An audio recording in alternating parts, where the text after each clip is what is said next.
मैं आप सभी को इन्फॉर्म करना चाहती हूँ, इस सब्जेक्ट की ट्यूशन क्लासेस स्टार्ट हो चुकी हैं। जो भी बच्चा ट्यूशन क्लासेस लेना चाहता है तो वो दिए गए नंबर्स पर हमें कांटेक्ट कर सकता है। Hello students, welcome to Nivan math academy. I hope आप सभी बहुत अच्छे होंगे, आपकी स्टडी अच्छी चल रही होगी। अगर अब तक आपने निवान मैथ एकेडमी चैनल को लाइक शेयर सब्सक्राइब नहीं किया है तो मेरी आप सभी से यही रिक्वेस्ट है, प्लीज चैनल को लाइक करें, शेयर करें और सब्सक्राइब करें, क्योंकि आप सभी का सपोर्ट हमारे लिए हमारी मोटिवेशन है। मैथमेटिक्स के सफर में मैं आप सभी का हार्दिक स्वागत करती हूँ। इसी तरीके से हंसते हुए मुस्कुराते हुए निवान मैथ एकेडमी के साथ पढ़ते रहिए और अपने सपनों की ओर बढ़ते रहिए। अगर आज हम बात करें कि आज का हमारा टॉपिक क्या होने वाला है, तो आज का जो टॉपिक है वो है सॉल्यूशंस के बारे में। किसके? एग्जैक्ट डिफरेंशियल इक्वेशन के सॉल्यूशंस के बारे में। जैसा कि आप सभी को पता है, इससे पहले सबसे पहले मैंने पढ़ा कि मेरे पास क्या है, एग्जैक्ट डिफरेंशियल इक्वेशन होती क्या है। ठीक है, तो वहां पे हमने एक तो ये पढ़ा था कि जिसका सॉल्यूशन हम डायरेक्टली निकाल सके, किसी भी फैक्टर या किसी भी सब्स्टिट्यूएंट से हमें ना तो मल्टीप्लाई करने की जरूरत पड़े, ना ही उसको एलिमिनेट करने की जरूरत पड़े, हम डायरेक्टली उसका सॉल्यूशन निकाले तो वो एग्जैक्ट है ना, एग्जैक्ट होगी। एंड दूसरा था ये कि मैं एक एक्स वाई का ऐसा फंक्शन ढूंढ के लाऊं, एक एक्स वाई का इस तरीके से फंक्शन ढूंढ के लाऊं कि वो मेरे पास क्या है, एम डी एक्स प्लस के एन डी वाई है ना, एक्स वाई का इस तरीके से एक फंक्शन ढूंढ के लाऊं जिसका डेरिवेटिव जो है इसके इक्वल आ जाए, तब भी हम एग्जैक्ट बोल देते हैं। ठीक है, अब इसके बाद हमने क्या किया, जब इतना काम हमने कर लिया तो फिर हमारे पास देखो, ये एक्स वाई का जो फंक्शन है ये से ढूंढने के लिए हमारे पास जो है, अगर सिंपल सा आ गया, हमारा माइंड काम कर गया तो हम ढूंढ सकते हैं, पर बहुत ज्यादा टिपिकल भी तो आते हैं, तो वहां पे हम कहाँ तक ढूंढेंगे। तो इसका सॉल्यूशन लेके आई थी हमारे पास necessary and sufficient condition. Necessary sufficient condition, it is a very very important for exam purpose, या हम बोल दें कंपटीशन लेवल में भी। ठीक है, तो मेरे पास नेसेसरी सफिशिएंट कंडीशन क्या कहती है कि मेरे पास अगर ये वाली डिफरेंशियल इक्वेशन है एम डी एक्स प्लस के N D Y equal to 0, ठीक है, ये डिफरेंशियल इक्वेशन है, तो ये मेरे पास अगर एग्जैक्ट है, इज एग्जैक्ट, तो हम बोल सकते हैं कि del M upon del Y equal to del N upon del X. ठीक है, अगर मेरे पास ये कंडीशन कहीं पर मैंने दिखा दी तो हम कह सकते हैं कि वो ये वाली डिफरेंशियल इक्वेशन क्या होगी, एग्जैक्ट।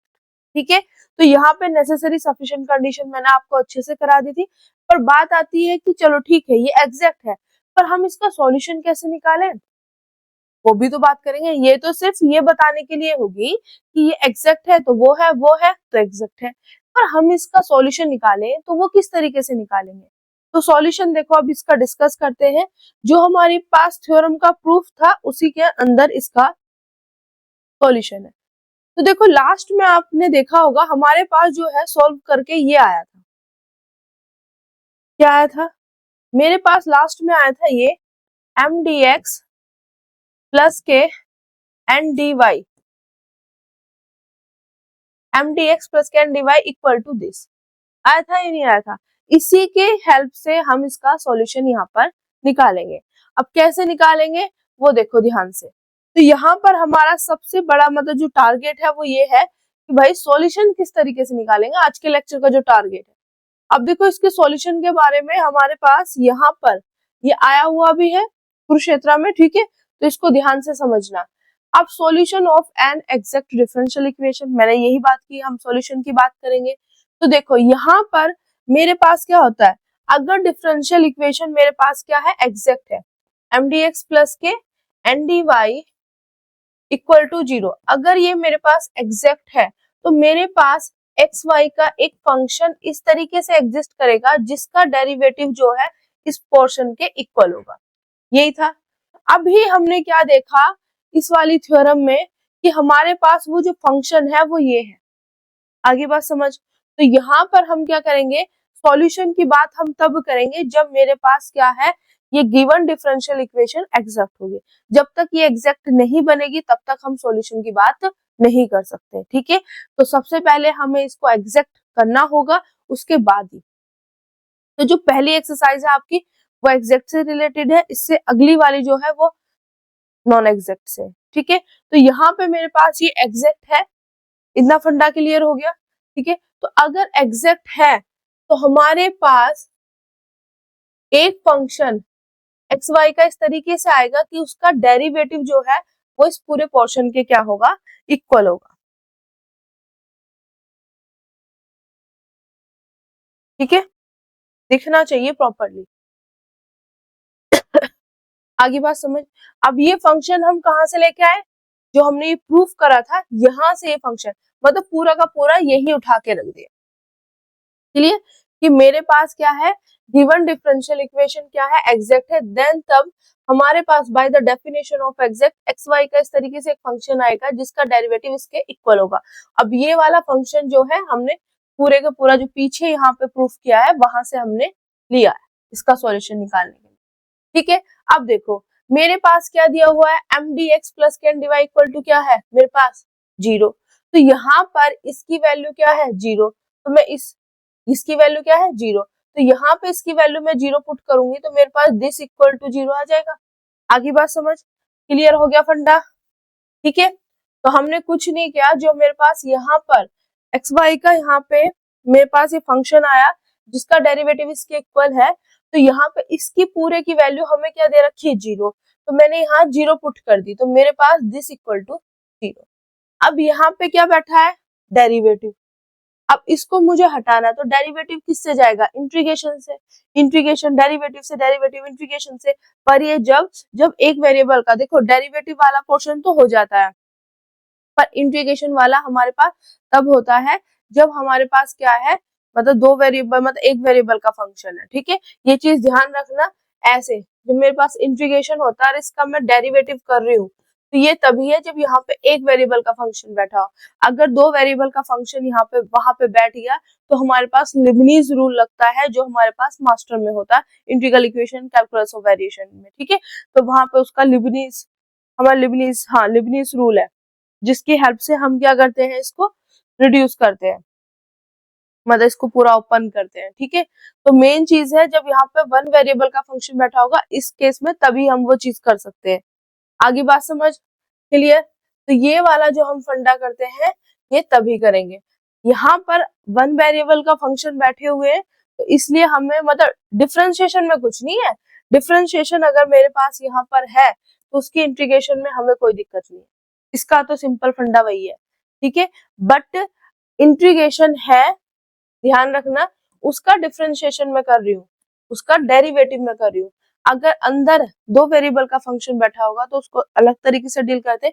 यहाँ पे वन वेरिएबल का फंक्शन बैठा है तो हम इनको मतलब इससे ये हो गया, इससे ये कैंसिल हो गया, इस तरीके से ट्रीट करते हैं। ठीक है, आगे बात समझ। अब देखो यहाँ पर हमारे पास क्या बैठा है डेरिवेटिव, तो इसको हटाने के लिए हम क्या करेंगे इंटीग्रेट, तो मैंने इंटीग्रेटिंग ऑन बोथ साइड। ठीक है, दोनों साइड क्या कर दी इंटीग्रेशन कर दी। इंटीग्रेशन करने के बाद ये तो हट गया, बचा क्या दिस इक्वल टू, यहाँ पे आएगा कोई ना कोई कांस्टेंट तो वो आ गया मेरे पास आर्बिट्रेरी कांस्टेंट सी। अब मेरे पास u क्या था, u मैंने सबसे शुरू में क्या माना था, एक मिनट, u हमने माना था सबसे शुरू में,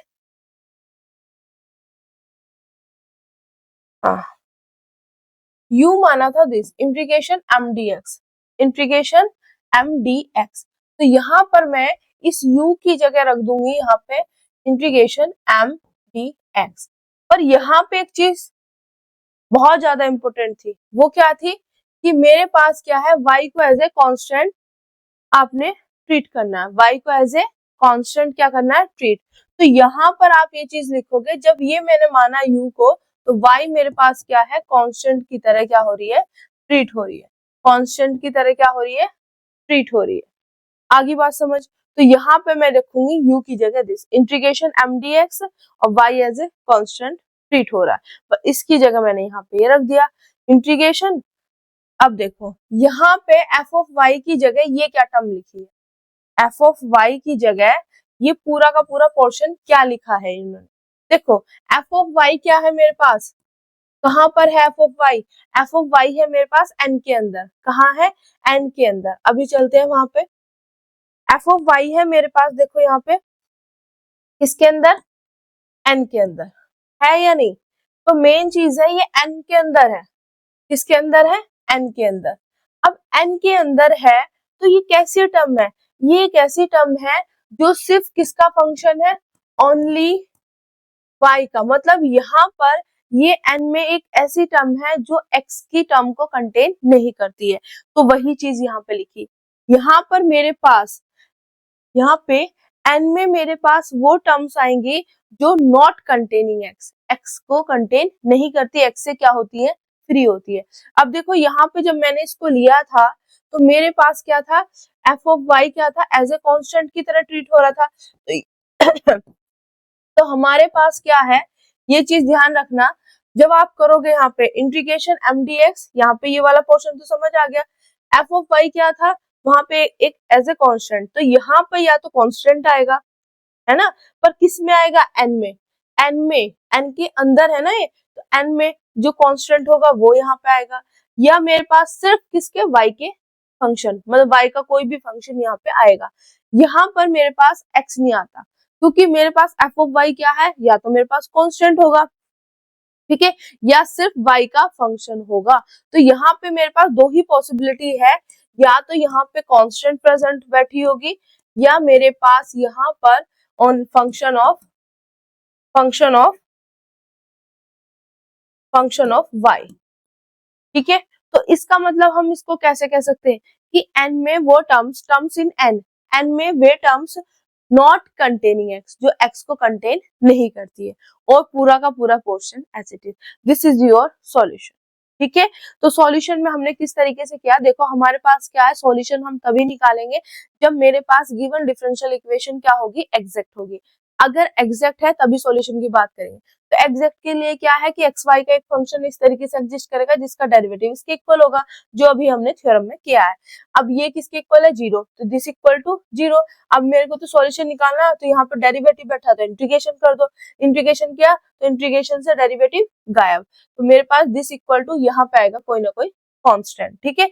अब u क्या था मेरे पास, इंटीग्रेशन एम डी एक्स, जहां पे y क्या था, कांस्टेंट। अब ये एफ ऑफ वाई क्या है, एफ ऑफ वाई जो होता है वो n में प्रेजेंट था। अब n में किस तरीके की टर्म थी ये, n में इस तरीके की टर्म थी, या तो ये कांस्टेंट होगी, अब कांस्टेंट नहीं है तो ओनली y का फंक्शन होगा। तो कहने का मतलब है ये n में ऐसी टर्म थी जो x को कंटेन नहीं करती है, तो मुझे n में वो टर्म चाहिए नॉट कंटेनिंग x। तो ये पूरा का पूरा सॉल्यूशन, आपको फंडा समझ आ गया। अब देखो इसको मैं अपनी लैंग्वेज में अब किस तरीके से आपको याद कराती हूँ, और साथ ही साथ इसका जो दूसरा फॉर्मूला है, मतलब इसी से रिलेटेड, वो भी कराती हूँ। क्योंकि जैसे हमने थ्योरम का प्रूफ किया है, तो थ्योरम का एक अल्टरनेट प्रूफ और होता है जहां पे हम m को न मान के n को मानते हैं, ठीक है। इंटीग्रेशन एम डी एक्स माना था ना, तो वहां पे इंटीग्रेशन एन डी वाई मानते हैं, ठीक है। तो हमें तो प्रूफ एक इनफ है, तो अल्टरनेट वाले में ऐसे ही सिमिलर होता है, जैसे मैंने m के लिए किया है वैसे ही n के लिए होता है, ठीक है, क्लियर। तो देखो यहाँ पे मेरे पास ध्यान से समझना, जब मैंने यहाँ पे क्या माना, ये चीज समझ आनी चाहिए कि मेरे पास M D X equal to, मैंने क्या माना यहाँ पे, u माना, ठीक है, y क्या थी मेरे पास, एज ए कांस्टेंट। तो इसी का, इससे पूरा का पूरा एक प्रूफ हो गया। यहाँ पर इसका दूसरा प्रूफ भी आपको किसी बुक में मिलेगा, अल्टरनेट प्रूफ मिलेंगे, तो वहां पे क्या करते हैं, इंटीग्रेशन एन डी वाई को भी यहाँ पर, मतलब चाहे v मान लो या कुछ भी, है ना, इसको ये क्या मानते हैं, यहाँ पे मैंने मान लिया v, इसको मानते हैं, एम डी एक्स को ना करके इसको मान लेते हैं। जहां पे मेरे पास देखो यहाँ पे y का है, तो यहाँ पे x एज ए कांस्टेंट की तरह ट्रीट होगा, तो इसके थ्रू पूरा का पूरा सॉल्यूशन करते हैं। जैसे इसका किया है ना, सिमिलर इसका होगा, ठीक है, सिमिलरली इसका होगा। तो एक हमारा एक रिजल्ट, सॉल्यूशन वाला रिजल्ट यहाँ से निकल के आया, दूसरा हमारा यहाँ से निकल के आता है। अब मैं यहाँ पे डायरेक्ट कराऊंगी किस तरीके से आता है, ठीक है, आगे बात समझ। और अगर आपको इतनी, मतलब थोड़ा सा अगर आप करना चाहते हो, तो एक बार ये integration N D Y equal to V, इससे करके देखना, ऐसी मतलब x की जगह y की जगह x, है ना, उस तरीके से थ्योरम में, और करके देखना क्या थ्योरम हो रही है या नहीं हो रही है, ठीक है। आगे बात समझ, क्योंकि किसी भी चीज की क्रैमिंग नहीं करनी। अगर आपको ये चीज समझ आ गई जो मैंने थ्योरम कराई है, तो ऑब्वियसली आप एन वाले पोर्शन से भी आराम से कर लोगे, ठीक है। कोई भी दिक्कत आती है तो डाउट सेशन में क्लियर करेंगे, है ना। अब देखो जो पहला है सॉल्यूशन का method, method of solution, method of solution, method of solution. अगर इसकी मैं बात करूं, मेथड ऑफ सॉल्यूशन की बात करूं, तो उसमें पहला जो मेथड है वो ये है जो मैंने अभी निकाला है। अब देखो आपके माइंड में आएगा मैम इसको क्या हमें रट्टा लगाना पड़ेगा, कैसे माइंड में सेट करें? तो मैं हमेशा हर कंसेप्ट को, हर किसी भी फॉर्मूले को माइंड में सेट, मतलब अपनी लैंग्वेज में उसको सेट करने का तरीका बताती हूँ, ठीक है। तो यहाँ पे क्या, देखो मेरे पास क्या है, एम डी एक्स प्लस के N D Y equal to 0। अब मुझे इसका सॉल्यूशन निकालना, तो क्या करोगे, यहाँ पे इंटीग्रेशन, इंटीग्रेशन करना शुरू कर दो, एम डी एक्स प्लस के इंटीग्रेशन एन डी वाई। अब देखो इंटीग्रेशन करेंगे तो यहाँ पे आ जाएगा मेरे पास कोई ना कोई आर्बिट्रेरी कांस्टेंट। आगे बात समझ। तो आपको हमेशा जब भी इसका सॉल्यूशन लिखना हो तो आपके माइंड में होना चाहिए एम डी एक्स प्लस के N D Y equal to 0 है ना, तो इंटीग्रेशन कर दो, तो integration M D X plus के integration N D Y equal to C, ठीक है। आगे बात समझ। दूसरा फॉर्मूला भी आपका एज इट इज ही होगा, ठीक है। यहाँ पे पर यहाँ पे क्या करना है, इसको पहले रखना है, इसको बाद में, क्योंकि n को पहले लेके चलेंगे। एन डी वाई प्लस के integration M D X equal to C, ठीक है। अब क्या करना, दूसरा जो क्या, क्योंकि इसमें पहले हमने इसको लेट किया था ना, दूसरे वाले में इसको लेट करके चलेंगे, तो मेन चीज है उसी हिसाब से फॉर्मूला। तो पहले इसमें एज इट ये, और इसमें ये वाला पहले आएगा, ये वाला बाद में, क्योंकि कभी कभी क्या होता है, ऐसी सिचुएशन क्रिएट हो जाती है कि इससे हमारा ना जल्दी से बन नहीं पाता है, तो हम क्या करते हैं, इसका यूज कर लेते हैं। तो आपको आपकी बुक में सिर्फ इससे दिया हुआ है, पर मैं यहाँ पे आपको दोनों बताऊंगी। और इसका मैंने आपको बता दिया ये कहाँ से आएगा, ये हमारा आएगा जब हम वहां पे इसको यू माना था, इस बार इसको वी मान के तब सोल्व करूंगा, ठीक है। आगे बात समझ। अब यहाँ पे देखो, जब मैंने ये वाला पोर्शन माना था तो यहाँ पे मेरे पास क्या था, y एज ए कॉन्स्टेंट, क्या था, y एज ए कॉन्स्टेंट। अब देखो इसको माइंड में किस तरीके से करोगे, यहाँ पे क्या हो रहा है, x के रेस्पेक्ट में इंटीग्रेशन हो रही है, x के, तो y as a constant treat होगा। आगे बात समझ, क्लियर हो गया। इस तरीके से यहाँ पे देखो y के रेस्पेक्ट में इंटीग्रेशन हो रही है, तो x एज ए कॉन्स्टेंट। इस तरीके से आपने फॉर्मूले से ही बातें करनी है कि हमारे पास एम डी एक्स प्लस के N D Y equal to 0 होता है, इंटीग्रेशन लगा दो। एक फॉर्मूला ये है, दूसरा फॉर्मूला ये है, ठीक है। आगे बात समझ। अब यहाँ पे x के रेस्पेक्ट में हो रही, पहले वाले से कहना है x के रेस्पेक्ट में हो रही तो y as a constant, y के रेस्पेक्ट में हो रही तो x एज ए कांस्टेंट। अब मेन बात आती है यहाँ पे, यहाँ पे आपको किस तरीके से हैंडल करना है वो चीज समझना, ठीक है। तो यहाँ पे मेरे पास क्या है, मैं यहाँ पे लिख रही हूँ N D Y equal to C, यहाँ पे M D X equal to C, ये मैंने यहाँ पे थोड़ा सा। अब देखो इसको किस तरीके से बातें करनी, यहाँ पे x के रिस्पेक्ट में हो रही तो सारे के सारे x यहाँ पे बैठे, मुझे यहाँ पे x नहीं चाहिए, तो इसका मतलब क्या है, यहाँ पर जो टर्म आएंगे, term in x, term in n, term in n not containing x, not containing x। आगे बात समझ, किस तरीके से बात करोगे कि यहाँ पे सारे के सारे x यहाँ पे बैठे, तो वहां पे मुझे x नहीं चाहिए, तो वहां पे मेरे पास n में वो टर्म आएगी नॉट कंटेनिंग x। पर रीजन हमारे पास हमें पता है, क्योंकि यहाँ पे है f ऑफ y, तो f ऑफ y क्या है, n में वो टर्म्स है जिस जो x को क्या है, कंटेन नहीं करती। ये या तो कांस्टेंट होगा या कोई y का फंक्शन, ठीक है। तो n के अंदर एक ऐसी टर्म है जो x को क्या है, कंटेन नहीं करती। रीजन समझ आ गया। पर अपने आप से बातें कैसे करनी है वो चीज मैं बता रही हूँ, ठीक है। इसके पीछे का लॉजिक क्या है वो पूरा आपके सामने कराया हुआ है, ठीक है, क्लियर। तो मेन चीज है इस तरीके। अब देखो यहाँ पे दूसरे वाले में, यहाँ पे सबके सब y यहाँ बैठे, तो मुझे वहां पे y नहीं चाहिए, तो मुझे यहाँ पे आएगा आपका term in n, term in m not containing, not containing, not containing y,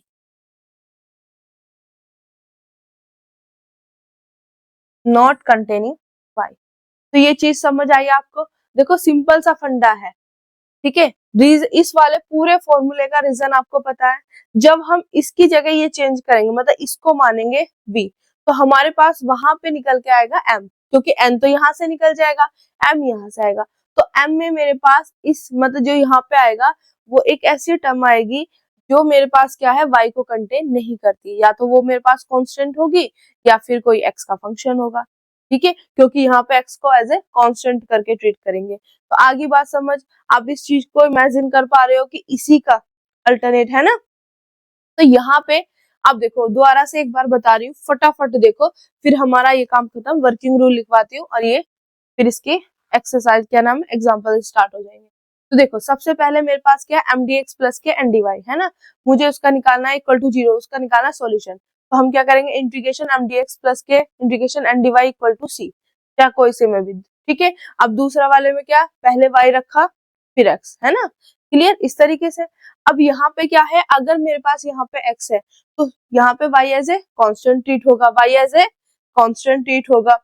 अब यहाँ पे सारे के सारे x आ गए, तो यहाँ पे n में वो टर्म आएंगी जो x को कंटेन नहीं करती। ठीक है, मतलब क्या है, या तो मेरे पास कोई कांस्टेंट होगा या y का फंक्शन होगा, ये चीज हमें पता है। ठीक है, अब यहाँ पे y के रेस्पेक्ट में हो रही है तो x क्या रहेगा, एज ए कांस्टेंट। तो सारे के सारे y यहाँ पे आ गए, है ना, यहाँ पे आ गए, तो मुझे यहाँ पे y नहीं चाहिए। तो मतलब m में मेरे पास वो टर्म आएंगी जो नॉट कंटेनिंग y, क्योंकि सारे के सारे y यहाँ पर आ चुके हैं, तो यहाँ नहीं चाहिए, नॉट कंटेनिंग y। ठीक है, और यहाँ पे d, वो सब चीजें एज इट इज। इस तरीके से आप फॉर्मूले को क्या कर सकते हो, ध्यान रख सकते हो कि हमें किस तरीके से इस पे सेटअप करना है। ठीक है, आगे बात समझ, किस तरीके से फॉर्मूले पे बात करोगे, इसका प्रूफ ऑलरेडी मैं करा चुकी हूँ और मैं ये चीज बता चुकी हूँ कि इसकी जगह अब आप इसको मानोगे तो यहाँ से n निकल के आ जाएगा जैसे m आया था। फिर जब इसको सॉल्व करोगे तो यहाँ से मेरे पास m की वैल्यू आएगी जैसे n की आई थी। तो वहां पे मेरे पास क्या आया था, उसके उसमें टर्म f ऑफ y, या तो ये कांस्टेंट होगा या y का फंक्शन होगा। तो इसका मतलब है यहाँ पे n में वो टर्म थी जो x को क्या है, कंटेन नहीं करती। सिमिलरली यहाँ पे मेरे पास ऐसे ही आएगा, कोई ना कोई f ऑफ x, वहां पे f ऑफ x आएगा, ठीक है, या कोई कांस्टेंट आएगा। तो m में मेरे पास वो टर्म आ रही है जो y को क्या है, कंटेन नहीं करती है। ठीक है, आगे बात समझ, क्लियर हो गया, फंडा अच्छे से समझ आ गया। अब इसका करते हैं वर्किंग रूल। ठीक है, इसका करते हैं वर्किंग रूल। अब वर्किंग रूल जब मैं इसके क्वेश्चंस आपको कराऊंगी तो उसमें आपको देखो, आपकी बुक में दिया हुआ है, पर मैं जो यहाँ पे जिस टाइप से क्वेश्चंस कराऊंगी उस हिसाब से देखना। देखो, सबसे पहला जो स्टेप होगा आपका, सबसे पहला स्टेप, स्टेप नंबर 1, ये होगा आपको देखना होगा फॉर्म mdx प्लस के ndy इक्वल टू 0 की फॉर्म में है या नहीं है। सबसे पहले आपको चेक करना होगा कि mdx प्लस के ndy इक्वल टू 0 की फॉर्म में है कि नहीं है। ये वाली फॉर्म अगर जिसमें बनी हुई है तो बहुत बढ़िया, और नहीं बनी हुई तो बनाओ इस तरीके से। ठीक है, दूसरा जो स्टेप मेरे पास यहाँ पे होगा, जब इस फॉर्म में मेरे पास आ जाएगी जहाँ पे m और n क्या है, एक्स वाई के फंक्शन, ये चीज ध्यान रखना। और स्टेप सेकंड क्या होगा मेरे पास, स्टेप सेकंड मेरे पास ये होगा कि जब आप ये इस फॉर्म में आ जाएगी तो यहां से आप लिखोगे टू राइट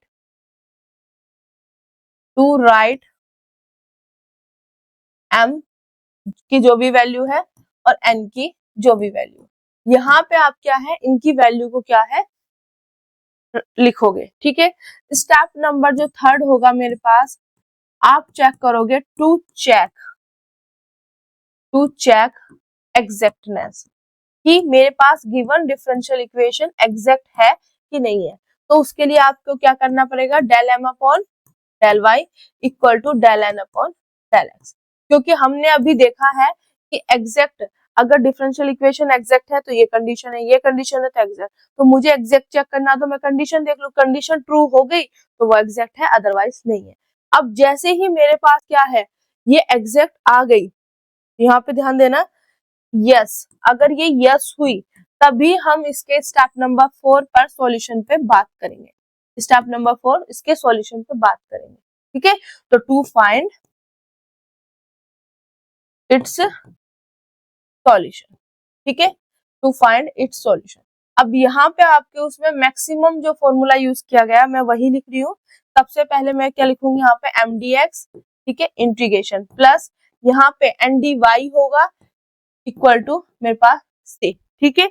यहाँ पे सारे के साथ मतलब x के रिस्पेक्ट में हो रहा है तो y as a constant, y as a constant. आगे बात समझ, तो सारे के सारे x यहाँ पे बैठे तो मुझे टर्म इन n, क्योंकि सारे के सारे x यहाँ है तो मुझे यहाँ पे x नहीं चाहिए, तो n में वो टर्म आएगी नॉट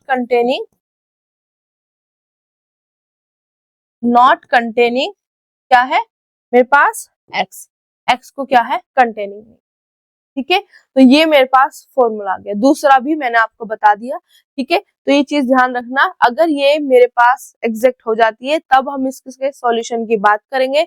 स्टेप नंबर 4 में सॉल्यूशन का क्या है, mdx इंटीग्रेशन, x के रेस्पेक्ट में हो रही है, ठीक है।